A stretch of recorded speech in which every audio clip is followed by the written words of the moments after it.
Pod Senge, uma produção do Sindicato dos Engenheiros no Estado de Goiás, para movimentar a engenharia com discussões e dicas sobre inovação, tecnologia, sustentabilidade e mercado de trabalho. Oi pessoal, eu sou Juliana Matos e esse é o Pod Senge, podcast do Sindicato dos Engenheiros, que é patrocinado pelo Conselho Regional de Engenharia e Agronomia de Goiás. E hoje a gente vai conversar aqui sobre um tema extremamente atual, que é o saúde mental. Saúde mental é exatamente com os engenheiros e engenheiras, uma profissão que exige muito cuidado, não só para os engenheiros e engenheiras, mas também para toda a sociedade de maneira geral. E como que isso atua, como que a gente pode utilizar medicamentos e terapias para poder ajudar aí no nosso cotidiano. E ninguém melhor para nos ajudar a falar sobre isso do que um engenheiro e um psicólogo que pode aí nos orientar e nos dar mais informações sobre esse tema. Eu estou falando de Catão Maranhão, o nosso colega aqui do Sindicato dos Engenheiros, que vai nos dar aí orientações sobre isso. Seja bem-vindo, Catão.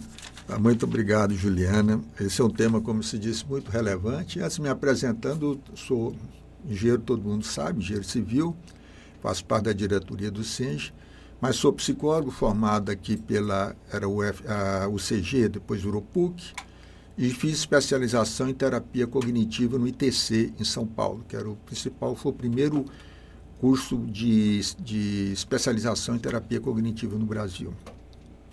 Fiz também algumas especializações, como em hipnoterapia clínica, e esse tema, como se disse, é um tema muito relevante, porque ela não afeta não só o profissional, mas o entorno dele. Quem na família não tem alguém que tem problemas, além desses problemas de ansiedade, depressão, por exemplo, dependência química, alcoolismo, droga, ou transtorno alimentar, obesidade, ou própria crise conjugal, que tem um percentual elevado hoje de divórcio, precisando de terapia de casal. Então, os problemas são grandes. Todo mundo tem pelo menos alguém por perto que padece desses problemas. Então, não é um negócio que é só no universo individual da pessoa, mas no ambiente que a pessoa está envolvida, certamente ela sempre sabe de algum caso desses que ela conhece, né, relacionado a essa patologia mental. E compatibilizar essa relação, né, trabalho, família, as responsabilidades mesmo da engenharia não é fácil, até porque a gente convive aí nesse conteúdo de responsabilidade civil, segurança da sociedade, responsabilidade criminal, esse relacionamento aí interpessoal com várias pessoas, realmente, e a ciência, né, que realmente não é nada fácil. É uma carga muito grande para os profissionais. E me fala uma coisa, Catão, como que você vislumbra isso? Porque a engenharia, por ser uma ciência exata, a gente percebe aí, a maioria dos profissionais são muito fechados. A gente convive muito com isso, né? Tem muita procura, assim, desses profissionais, ou eles também têm um certo receio de procurarem ajuda? Tem, a procura tem de profissionais de diversas áreas, né? Inclusive, até eu tenho um paciente psiquiatra, até da psiquiatria eu tenho paciente, que são pessoas que são da área da saúde e ministram medicamento. Então, engenheiros, médicos, arquitetos, tudo isso aí procuram. É importante a pessoa, porque há uma certa ainda estigma de achar que se buscar é coisa de doido, etc., uma coisa cultural. Muitas vezes uma pessoa que está com aquele problema, a família não leva, porque acha que aquilo ali não há necessidade. Então, pessoa que está com depressão, muitas vezes é minimizado, e essa depressão pode levar até uma ideação suicida, morte em família. Quando pessoas são surpreendidas com suicídio, e que são decorrentes, muitas vezes, dessa minimização da situação. Não olhou como ela devia ser olhada, né? Questões como essa, nós sempre, no formato da terapia clínica, nós temos uma confidencialidade. Nós não somos autorizados, não podemos partilhar com ninguém o que é discutido ali no set terapêutico. No suicídio é exceção, é o único caso. No suicídio, o terapeuta é orientado a pedir para o paciente tomar um medicamento, depois eu posso até falar um pouco nessa questão do medicamento, e orientar a família, partilhar a família do risco que ele está tendo, do potencial, dependendo do estágio que ele está. Então, o estágio inicial tem vários estágios, e tem o estágio que a pessoa pensa em suicidar, mas não quer suicidar, até o estágio que a pessoa já decidiu e está olhando os meios. Aí é grave, aí você tem que comunicar a família, fazer uma intervenção muito grande, até chamar a família na terapia para orientar como ela deve trabalhar com um membro da família. Então, são situações que a gente tem que levar muito a sérias. Essa intervenção pode chegar, inclusive, a uma internação? Pode chegar a alguma internação, mas o acolhimento da família, e ver que o suicida ele não quer perder a vida, ele quer tirar a dor dele. Sim. Ele quer eliminar uma dor que está corroendo a alma dele, está doendo, ele quer livrar daquela dor. Então, e principalmente se a pessoa tiver um viés depressivo, um viés para isso. Porque tem certas pessoas que nunca vão chegar, nunca chegam nessa opção. São pessoas mais resilientes, que não chegam nesse tipo. Mas essa pessoa tem que ser acolhida, tem que tomar medicamento. Os medicamentos, eles vão curar, resolver? Não. Os medicamentos, eles vão minimizar os sintomas que ele está sentindo, por exemplo, de depressão, que o medicamento ele serve para isso, minimizar os sintomas, não é cura. Uhum. O correto, eu sempre falo, o tratamento correto é terapia e medicamento. Às vezes a pessoa opta só por uma questão de medicamento e não é suficiente, né? É um problema. Eu prego muito aos ventos. Eu sempre costumo falar que eu fico contristado em ver a sociedade só se medicamentalizando e tomando remédio para depressão e para ansiedade e achando que isso cura. Não cura. Tem gente que toma, eu tomo antidepressivo há 10 anos, 9 anos, está tendo tratamento.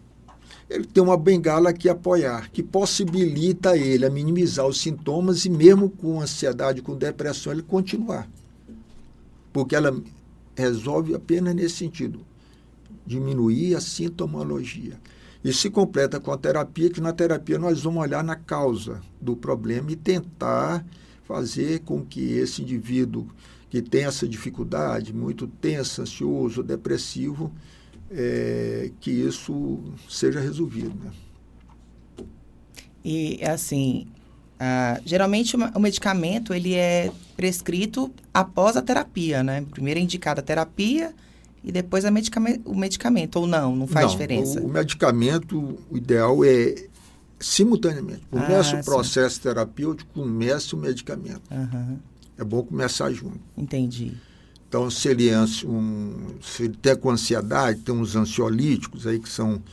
Eu como não ministro, eu apenas a gente sabe, assim, por uma questão de convênio, são o diazepam, bromazepam, clonazepam. Clonazepam é do Rivotril.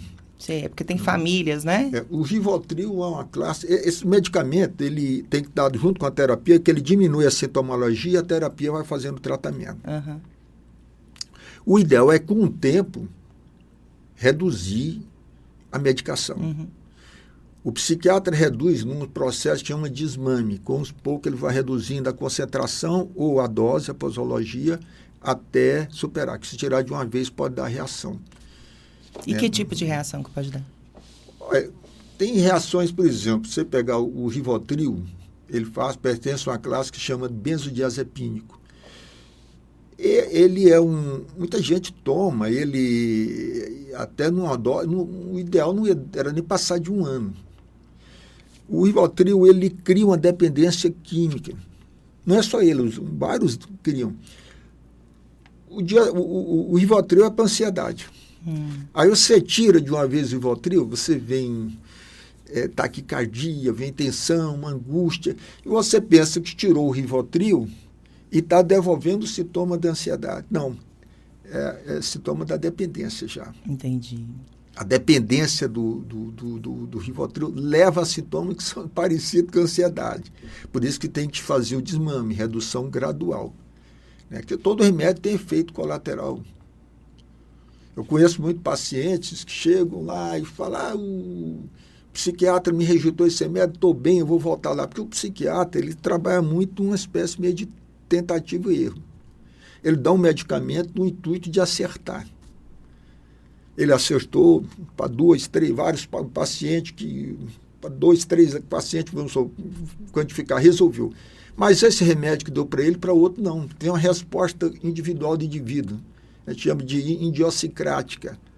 Às vezes, aquele remédio que deu bem para o indivíduo pode não dar bem para o outro, pode dar efeito colateral. Então, ele faz outras tentativas no objetivo de adequar o melhor tratamento para a pessoa. E porque ele tem efeito colaterais, está na bula, isso aí é um fato, né? Todos os remédios, esses aqui que eu citei para ansiedade, né, eles criam, tem efeitos colaterais. A não ser que você procure, tem um que chama Nervocalme, esse é um para ansiedade leve, ele não precisa de prescrição médica. É mais um fitoterápico? Ele é um remédio que é prescrito, ele não é bem fitoterápico, mas ele para ansiedade leve, ele tem, acho que não tem contraindicação, ele não precisa da prescrição médica, Nervocalme. Existem os fitoterápicos, que usam princípios, o maracujá, por exemplo, maracujá tem um princípio ativo, a passiflora lata, e é um efeito de calmante, né? Então, tem a elixir de maracujina, que são concentrados que ajudam, não tem contraindicação, mas ajudam a acalmar. Eles estão reconhecidamente em propriedades calmantes. Ao contrário do café, que ele tem a cafeína, que é estimulante, né? Não aconselho muito para ansioso ficar tomando cafeína, né? Submetido a determinados estímulos, filme de suspense, tensão, que isso faz, né? Então, que ansiedade e depressão, para citar, são as maiores patologias que nós estamos tendo, níveis absurdos, mais de 8%, segundo a Organização Mundial de Ansiosos, em alguns segmentos chega a 30% de estudantes. Então, a ansiedade, só para ter um contexto, ela é muito criada por um clima de apreensão. Por exemplo, eu vou participar de um TCC, né? E minha exposição me deixa extremamente tenso de saber que eu vou ser escrutinado publicamente. A minha ansiedade vai lá em cima porque me dá uma apreensão de como eu vou ser, o que os outros vão achar, o julgamento, o escrutínio do julgamento dos outros. Aí minha ansiedade vai lá em cima. A apreensão faz aqui no sistema límbico emocional, a amígdala, ela, quando a pessoa está muito apreensiva, ela aciona o sistema endócrino, que põe cortisona, adrenalina, e vai produzir o sintoma da ansiedade, que é ataque cardíaco, tensão muscular, diarreia, cefaleia, tremores. Esses são os sintomas, mas ele já é uma resposta. Não é que eu estou ansioso, que eu fiquei assim, não, você estava apreensivo, com medo, e gerou o sintoma da ansiedade. Ela já tem, quando você está assim, você já, é uma resposta ao seu medo.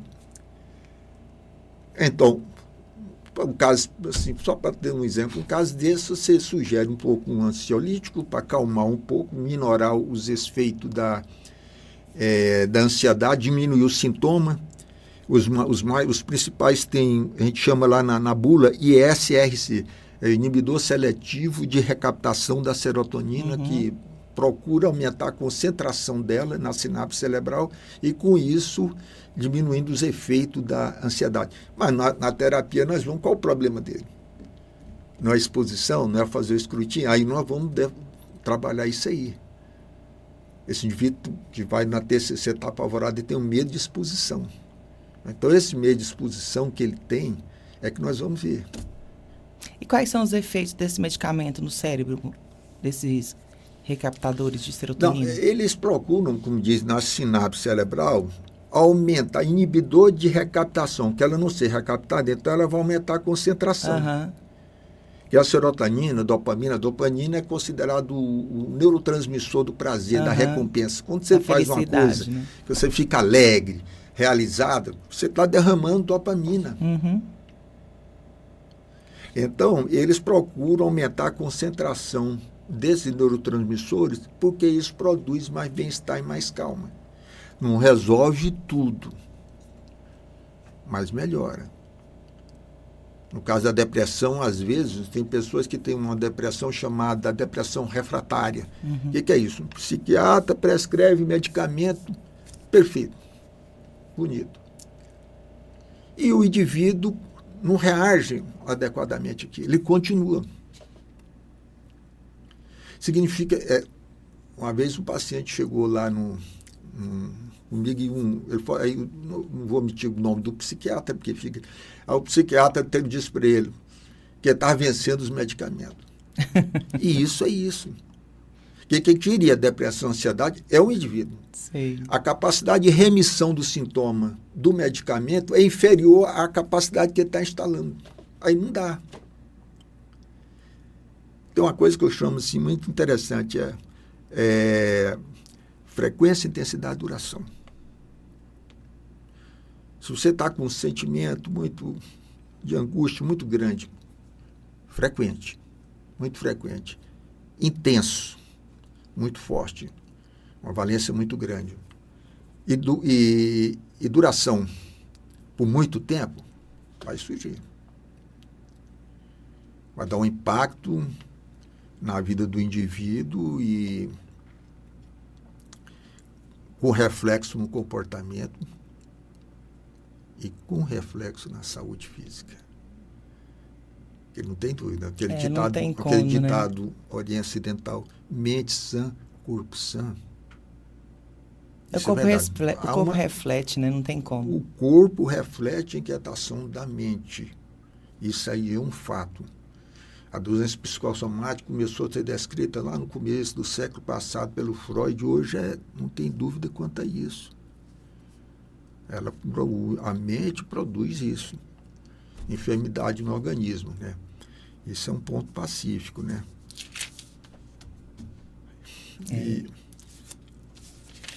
E a gente, né?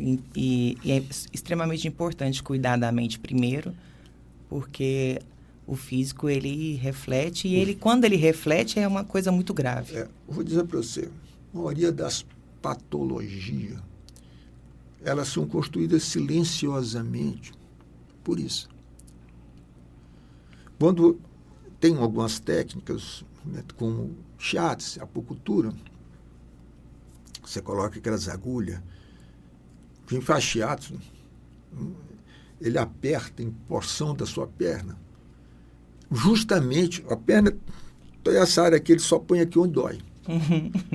Se a pessoa estiver muito tensa e for fazer uma sessão de shiatsu, uma dor bem forte. Não pense que vai ser um relaxamento, muito contrário, é uma sessão meio torturante. Porque ele procura desbloquear aqueles pontos. É verdade. Esses pontos, aí já entra uma outra área um pouco assim, que eu não sei se é para trazer, uma área um pouco energética, em que esses pensamentos, a forma como ele tem, vai criando ponto de coagulação, que é o pensamento denso, o pensamento mais negativo, ele é mais denso, uma frequência mais lenta, de alegria, de gratidão, ele é melhor, mais rápido. Então, procura soltar esses pontos, esses nódulos, né? Que senão vão dar problemas. E é interessante físicos. Que isso, inclusive, é explicado pela própria ciência, né? Por exemplo, as dores miofasciais, que são dores muito intensas, são exatamente criadas por isso. São. O efeito mental no organismo muito grande, né? Que, só para dar um exemplo, eu sou hipnoterapeuta, numa sessão de hipnose você consegue fazer a pessoa fazer analgesia. Não pode fazer uma cirurgia porque tem um problema de reação com anestésicos químicos. Você faz a sessão, na internet você encontra vídeo de pessoas só com hipnose fazendo cirurgia. Ou se a pessoa tiver curiosidade, vai numa sessão de hipnose, você coloca uma pessoa para deitar, relaxa ela. Eu já participei dessas sessões. Aí põe a pessoa, 3 cadeiras, uma aqui no dorso, outra no pé e outra na cabeça. Eu começo a fazer uma estimulação, que o corpo dela é duro, rígido, igual estrutura metálica. O metal não verga, você é duro. E a engenharia te ajuda bastante nisso, né? Eu tiro aquela parte de baixo e mando uma pessoa subir de pé. Em mim não vai fazer isso, não. Na barriga. E ela não flete. Porque ela foi induzida a aquilo. Olha que interessante. Isso aí é coisa incrível. Quem vai em sessão, tem grupos aí que faz sessão de hipnose, faz isso aí. A pessoa dorme, faz qualquer coisa, eu quero porque ver. ela está no estado de indução. Quando você for fazer uma sessão dessa, tem que me chamar, eu quero ver. Eu uso, na verdade, até pouco, em alguns casos, porque também não é um panaché, a solução para tudo, como muita gente põe. Em alguns casos eu uso a hipnose. Poucos casos, na verdade, poucos. A maioria eu tento com ali. Porque nós temos um princípio na terapia cognitiva, Juliana, que diz o seguinte...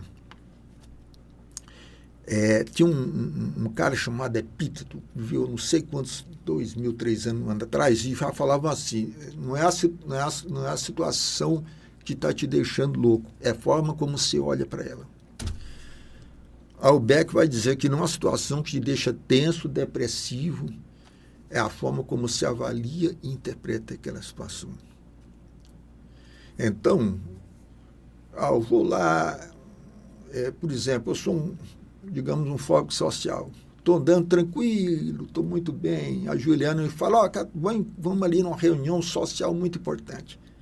Isso é um gatilho para despertar em mim emoções negativas do passado, que eu vou ser escrutinado, julgado, criticado pelos outros. Eu vou ficar com um sentimento muito excitado. E qual vai ser a minha resposta comportamental? Qual é o mais normal? Esquiva. Evitar de ir. Aquilo me dá um alívio, mas o problema persiste. Eu fico remoendo isso. Por quê? Ali, o que aconteceu? Ao falar aquilo ali, vamos na reunião, um gatilho para entrar em situações inconscientes. Na terapia cognitiva, chamamos de memória implícita, mas é o inconsciente, porque na terapia cognitiva ela foi desenvolvida por 2 psiquiatras, Albert Ellis e o Aaron Beck. O Beck, estudando uma proposta da psicanálise, ele chegou na terapia cognitiva, que era da raiva retroflexa, que a psicanálise analisava a depressão sob essa ótica. E ele olhou assim, curioso, quando as pessoas mudam os pensamentos, ela muda a forma de agir.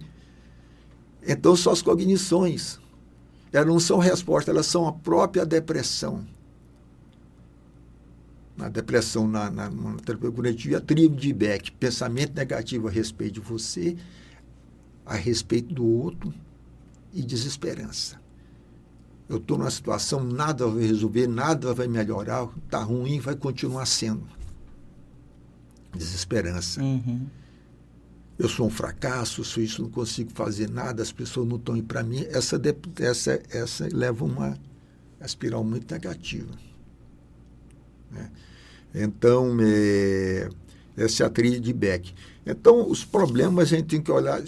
Ele fala assim, a avaliação, como você interpreta, é muito importante.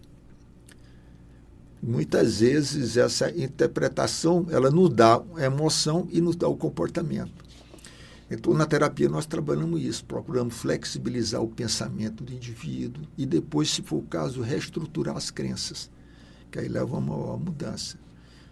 A nossa terapia é considerada uma terapia mais breve, são 12 a 24 sessões. Em alguns casos pode passar. Eu já tive paciente que eu já praticamente dei alta e continuam comigo, porque querem resolver outras questões. E como que você faz esse mapeamento dessas crenças limitantes, assim? Bom, isso é no processo de terapia, no caso nosso, na terapia cognitiva comportamental, a gente faz a conceituação clínica, que é um mapa cognitivo do paciente. São as crenças nucleares centrais, as crenças intermediárias, e procuramos ver. Você mapeia, aí é direcionado, por exemplo, você vai para a área profissional, para a área familiar, ou você trabalha o complexo como um todo? O complexo tem que funcionar como um todo, né? Então, o Beck pôs 3 grandes esquemas, que na realidade o consciente nosso é que o que aparece nosso assim, na hora, no momento, é o pensamento automático. O cara pergunta, vamos lá para essa reunião social, o pensamento, nossa, isso é terrível, horrível. Esse é o pensamento automático. Mas esse pensamento automático, ele é processado em questão de segundo lá pelo inconsciente. Ele tem a ver, essa rejeição, com o passado dele, com as histórias de vida relevantes. provavelmente foi uma pessoa que nunca teve socialização adequada, que passou por julgamentos, etc. Ele concluiu, teve uma série de exposição que chegou a concluir que é julgado, escrutinado, etc. Né? Então, a gente procura trabalhar, tem 3 esquemas grandes, que é incapacitação, autoestima e inadequação. São, assim, a gente procura trabalhar esses. A inadequação é a pessoa que, mais ligada à situação social, que se sente inadequada, eu sou desajeitado, eu sou sem jeito. Né? De incapacitação, já é outro esquema, que eu sou incapaz, eu não tenho capacidade. E isso aí não tem a ver, normalmente, com o potencial do indivíduo. O indivíduo pode ter um QI elevado, acima da média, superior, e se achar incapaz. Eu já tive pessoas que foram top, passando no vestibular em lugar, em posição excelente, que com mestrado, doutorado, tudo, e se julgava. É uma coisa que é inconsciente, é lá atrás. Quando esse indivíduo vai fazer uma avaliação, uma entrevista, ele se percebe escrutinado, na capacidade ele fica super tenso e ansioso. É verdade. Então, isso é despertado no indivíduo nessa situação. E de autoestima, de não estima, muito em relação. Eu não sou digno de ser amado, estimado. Isso aí reflete muito as relações afetivas com outras pessoas. E falando de engenharia, né, a gente está vivendo aí uma série de gerações bem diferentes, né? Por exemplo, a minha geração, a sua geração, ela já é uma geração que já se aposentou do mercado de trabalho, mas viveu uma era de ouro da engenharia, de grandes obras, de grande infraestrutura, de grandes recursos. A anterior à minha, que ainda está aí, vamos dizer que está se aposentando agora, teve um grande baque, a minha também, que foi a época da operação da Lava Jato, né, que teve aí uma devastação na engenharia desse país, que abalou grandes engenheiros, né, desestruturou totalmente a engenharia do Brasil, e grandes incorporadoras, grandes empreiteiras foram fechadas, enfim. E até agora, né, a gente não conseguiu reconstruir a engenharia. Agora que está começando a melhorar, que a gente viu aí, muitos engenheiros viraram Ubers, enfim. Isso realmente causou uma desmotivação muito grande na nossa área. E a gente ainda está reconstruindo a nossa engenharia. Agora, depois da pandemia para cá, que a gente começou a dar uma alavancada, e ainda veio a pandemia que deu uma freada aí no avanço da infraestrutura do Brasil. Como que você vê isso, assim, do ponto de vista da saúde mental? E ainda, para piorar um pouquinho, né, a questão das gerações, porque a geração que vem depois de nós é uma geração extremamente tecnológica, que muda um pouco a visão de como usar a tecnologia a favor da engenharia. E aí é uma geração mais fechada ainda, que ela não tem ainda aquela relação interpessoal que a gente é acostumado a ter, que é aquela engenharia de campo mesmo, né? De convívio, de realização, de estar lá junto, de crescer junto, de aprender, né? Porque eu tive isso, e eu tenho certeza que você também teve, de ir para o campo, aprender com um colega, de desenvolver ali, de estudos práticos, que esse pessoal de agora não tem, eles estão mais sentados à frente do computador e fazer simulações. Como que você vê o futuro da engenharia hoje, especialmente com a inteligência artificial? Olha, é difícil a gente prever o cenário tanto na frente. Eu fui dessa geração que era uma geração de campo presencial. Essas empreiteiras que você falou aí, que foram atingidas na Lava Jato, Odebrecht, Constran, Camargo Corrêa, todas elas eu tinha uma empresa de construção civil, a Pramenge, e eu tive a oportunidade de trabalhar com eles. Subempreitados eram muito bons, aliás. Nossa, era outro mundo, pagavam, né? Religiosamente em dia. Então, eu tinha uma relação boa com esse pessoal. Constran, Camargo Corrêa, Odebrecht, Mendes Júnior, todas essas aí, de alguma forma, nós, em algum tipo de serviço, nós fizemos junto, né? E foi mudando. Eu fui do tempo que o computador nem existia. O computador era zero. Eu fui do tempo que surgiu a internet. O relatório era por escrita. Aí depois começou o relatório no computador, mas no começo era tudo ali. daquela geração dos anos 70, que eu formei, em 76, 77. Eu teria um sindicato, como eu falei aqui, em 78.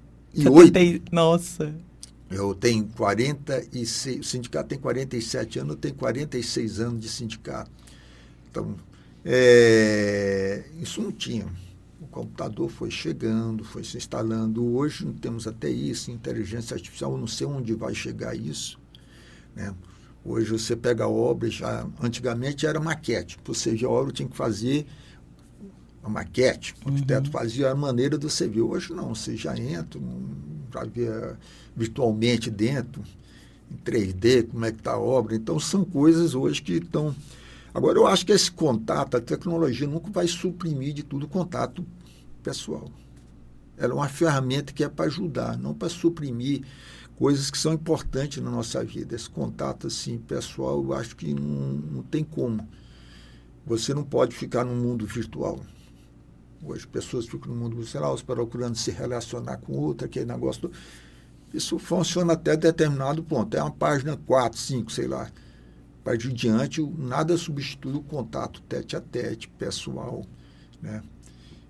Nós estamos num mundo de transformações tecnológicas muito rápidas, muito acentuadas.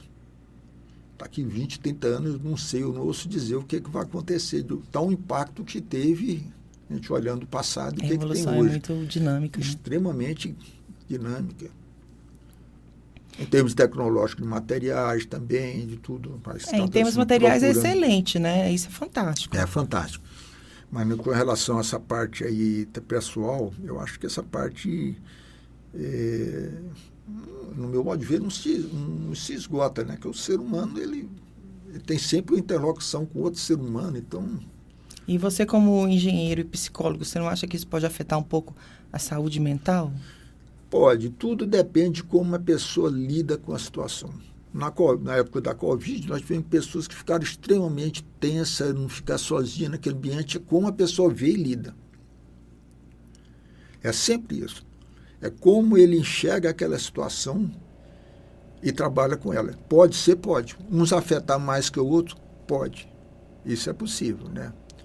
Mas tem um psicólogo americano, Martin Seligman, ele fala uma coisa interessante. Ele fala que o otimista é imune à ansiedade e depressão. Se você é otimista, dificilmente você vai passar por depressão e ansiedade, porque o otimista tem uma forma de escrutinar a realidade diferente. Ele vai falar, não, Juliana, isso aí você tira de letra, isso é tranquilo.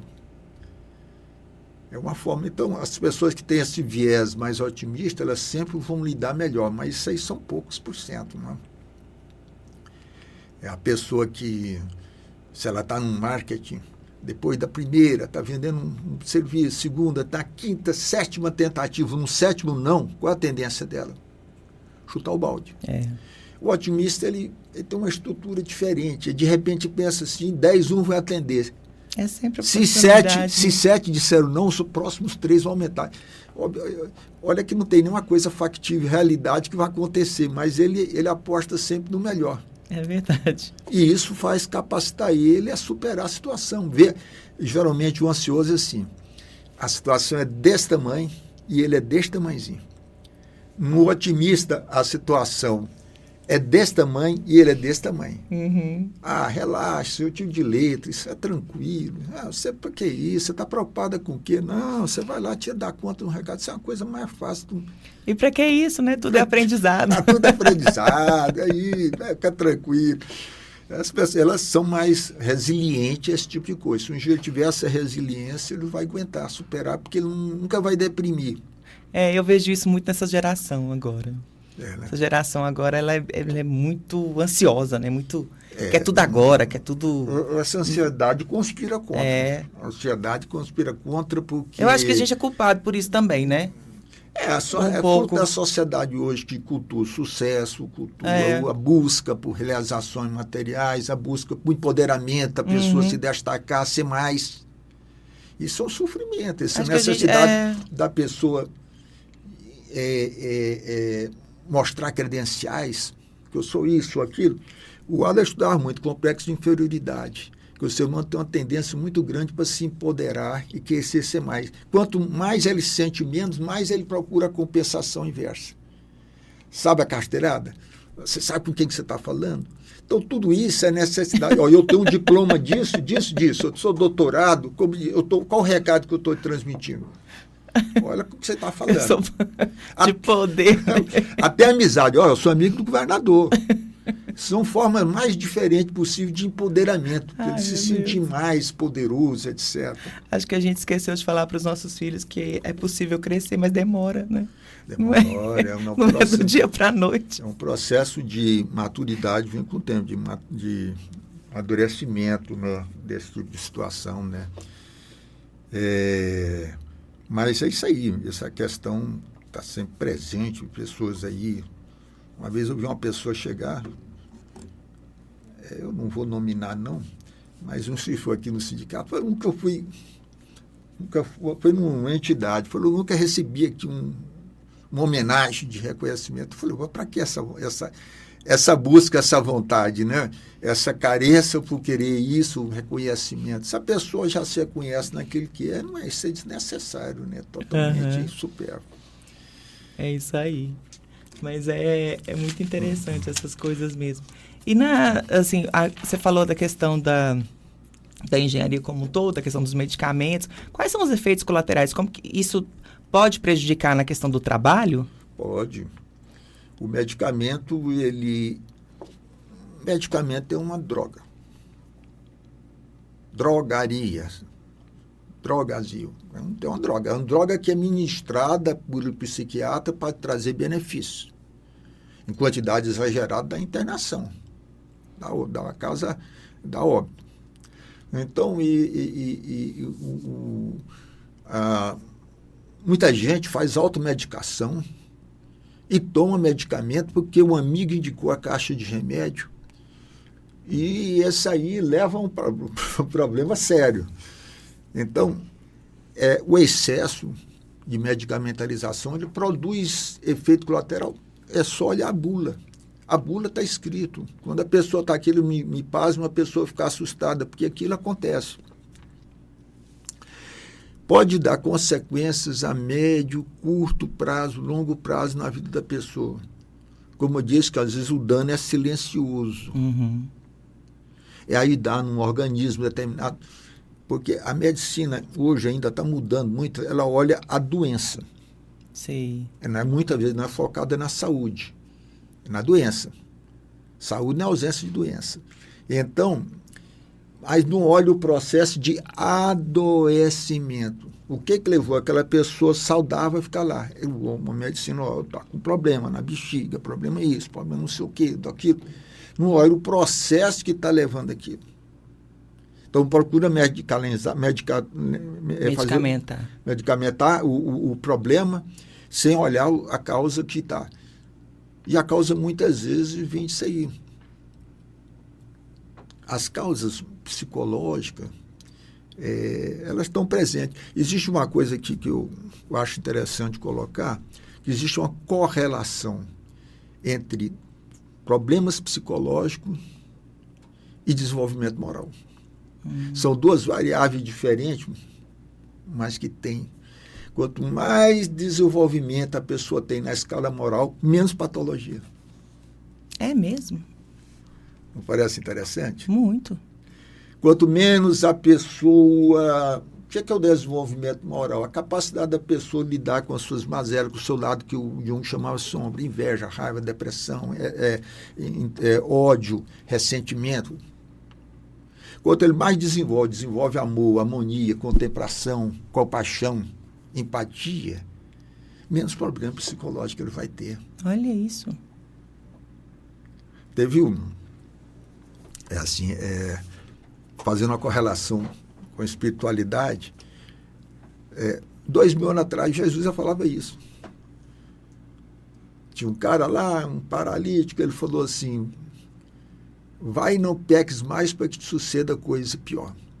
Eu, na época, quando eu olhava aquilo, eu achava interessante, que parece associação indevida. Curou a pessoa e vai falar que não peques mais. O pecado, olhando dentro da coisa, é ressentimento, raiva, essa coisa toda, né? que que a igreja antiga chamava, são essas coisas.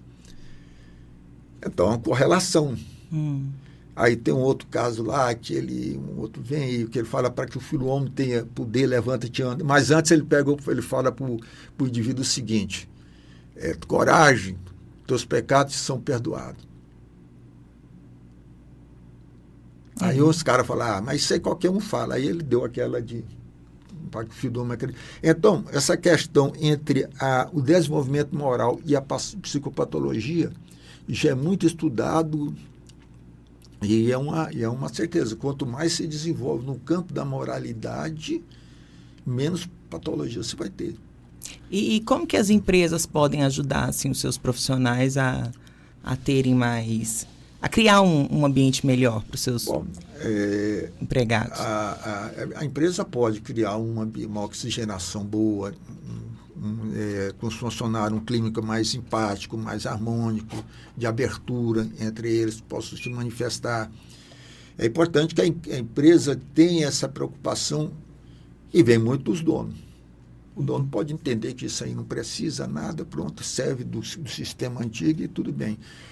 Mas há empresas que a pessoa sente um prazer em instalar. Até porque o assédio, né?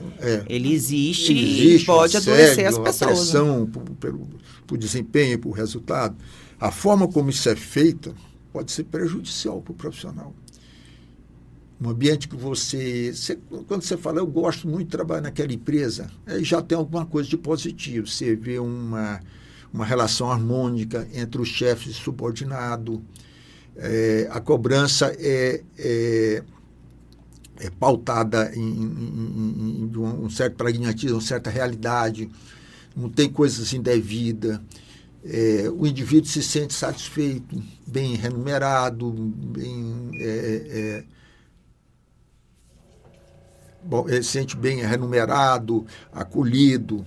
Então, esse ambiente que se instala pode ser bom? Pode. O ambiente numa corporação ele pode ser um fator de saúde mental do indivíduo. Né? Lugar que você tem espaço para um chefe, por exemplo, um chefe que tem bastante autoritário, que não aceita opinião e que essa pessoa vai produzir uma relação muito ruim aqui dentro. Entendi. O problema pessoal dele é projetado no ambiente. Certo. Então, a gente já está caminhando aqui para o final do nosso bate-papo, né? Tanta coisa aqui para ver ainda. A gente tem... É porque o assunto está tão interessante que a gente nem vê passar o tempo. Tem mais alguma coisa que a gente não abordou que você quer falar? Alguma coisa? Bom, eu não sei, eu tinha até anotado algumas coisas aqui que eu achei... uma coisa que só para dizer aqui, eu acho que ajuda muito as pessoas, determinadas práticas, porque a saúde ela envolve o que a pessoa alimenta, as alimentações adequadas, o cuidar do corpo físico, você tem que fazer, o corpo físico nosso pede. Muitas vezes não gosta. Eu frequento a academia ininterruptamente há 3 anos. Eu também, nunca. Não é tanto até pelo que eu gosto, mas é movido pelo que eu preciso. Tem coisas que você tem que fazer, não é porque você gosta. Mentira, eu faço fisioterapia. Então, e as emoções? Essas 3 são coisas fundamentais na vida do indivíduo. Que não adianta você ter uma alimentação adequada para a atividade física e não ter um controle das suas emoções. Elas são extremamente prejudiciais à nossa saúde, né? Eu acho que algumas coisas como caminhada, como exercício, torna a nossa rotina melhor, meditação, espiritualidade. Nossa, falando em meditação, eu aprendi a meditar depois de uns 40 anos tentando. Meditação... É difícil pra caramba. Depende, tem várias... várias... Nossa, eu achei super difícil. Não sei se é porque eu sou muito agitada. Qual é a técnica que já tentei tudo quanto é coisa. Agora, bom, de uns 2 anos pra cá, eu consegui uma técnica que me atende. O que você gostaria, o que incomoda que você gostaria eu não consigo focar, né? Meu pensamento é muito... acelerado? Demais. Demais. Eu não sei, se aqui até momento eu poderia fazer uma técnica que chama meditação transcendental. Eu quero aprender, então. você fechar os olhos. Eu posso fazer por uns 30 segundos. Então aqui, vamos porque fazer. O nosso tempo aqui é meio curto. Bora fazer. Eu peço que você relaxe, uma posição relaxada. Eu vou falar um mantra e você vai repetir ele. Tá mentalmente, não precisa ser na boca. Eu vou dar um mantra aqui que me surgiu, que chama Ri-Ri-Lin. Ri-Ri-Lin. Aí eu quero que você pense, Ri-Ri-Lin, Ri-Ri-Lin, Ri-Ri-Lin, Ri-Ri-Lin, Ri-Ri-Lin, Ri-Ri-Lin, mentalmente fale Ri-Ri-Lin, Ri-Ri-Lin. Ai, com esse motor no fundo tá difícil. Bom, me diz uma coisa. Eu ia já fazer a pergunta e você me interrompeu. Mas vamos tentar. Vai dar Vamos certo. de novo, rapidamente, para ver se aqui o tempo é muito curto. Ri-Ri-Lin, Ri-Ri-Lin, Ri-Ri-Lin. Se você quiser até só concentrar no barulho daqui do trem, na sua cabeça também pode. Ou no barulho, no Ri-Ri-Lin. Me diga agora aqui. Em que você pensou? Nas duas coisas, sei lá, tanta coisa. Veio Pensei pensamento na na atividade sua que eu tenho que cabeça? fazer, pensei no ofício que eu tenho que mandar pro CREA fazer. Então você não concentrou direito, você tem que concentrar. Aí, tá vendo? Porque porque a minha mente é muito complicada. O tempo é curto, porque se você concentrar no mantra, Pois é. não vai pensar. Aí. Isso não falha. Vou Se concentrar você no mantra. No mantra e repetir o mantra vai te levando a níveis mais profundos de relaxamento. Mas você tem que pensar no mantra, só concentrar no mantra. Essa é a técnica. Se você fizer isso, na hora que você tiver um tempo, não tem paciente, não tem pessoa até hoje na vida que eu fiz essa técnica que não funcionou. Não, eu vou fazer, pode deixar. Me comprometo. Ela desacelera o pensamento. Me comprometo. Que as outras técnicas, às vezes, não. Aí tem essa técnica que você tem o pensamento vai e vem, você ignora o pensamento. Não, vou fazer no lugar escuro, parado, assim, sem tranquilo, silêncio, repete tranquilo. o mantra. Tem um mantra que é universal, não sei se vocês já viram aí em templo budista, que é o Aum. Sei. Você já os caras que Aum. Tá bom. Esse é um mantra universal. Vou fazer. Vou fazer o Ri-Ri-Lin, vou fazer o Aum, vou fazer tudo. Mas Juliana, o tema é muito amplo aqui. Eu acho que 1 hora, 2 horas seria um pouco aqui para a gente conversar, que tem muita coisa ainda que você vê, mas é muito amplo, né? Catão, muito obrigado, viu? Pessoal, esse foi o PodSenge. Essa é a 2ª temporada, que é o PodSenge, é o podcast do Sindicato dos Engenheiros, que é patrocinado pelo CREA Goiás, o Conselho Regional de Engenharia e Agronomia do Estado de Goiás. Nós estamos nas principais plataformas de podcast. Eu sou Juliana Matos e a gente se vê aí no próximo episódio. Muito obrigada mesmo de coração. Obrigada e acompanha a gente sempre. E até mais. PodSenge, uma produção do Sindicato dos Engenheiros no Estado de Goiás. Para movimentar a engenharia com discussões e dicas sobre inovação, tecnologia, sustentabilidade e mercado de trabalho. Olá, eu sou Lamartine Moreira, presidente do Conselho Regional de Engenharia e Agronomia do Estado de Goiás, o CREA Goiás. Ao longo de toda a minha carreira, sempre busquei conhecimento curricular e também o extracurricular. Sei o quanto esse networking e troca de experiências sobre as principais discussões nas áreas de atuação são imprescindíveis para a formação e atualização dos profissionais. É por isso que, na minha gestão, o CREA Goiás patrocina esse tipo de iniciativa. Com certeza, vocês são profissionais diferenciados. O CREA Goiás está de portas abertas para todos os profissionais registrados, investindo em sua capacitação, na fiscalização, com tolerância zero para a atuação de leigos e também nos benefícios. Convido vocês a conhecerem nosso portal de parcerias e descobrirem todos os descontos aos quais os profissionais registrados têm direito. Bom proveito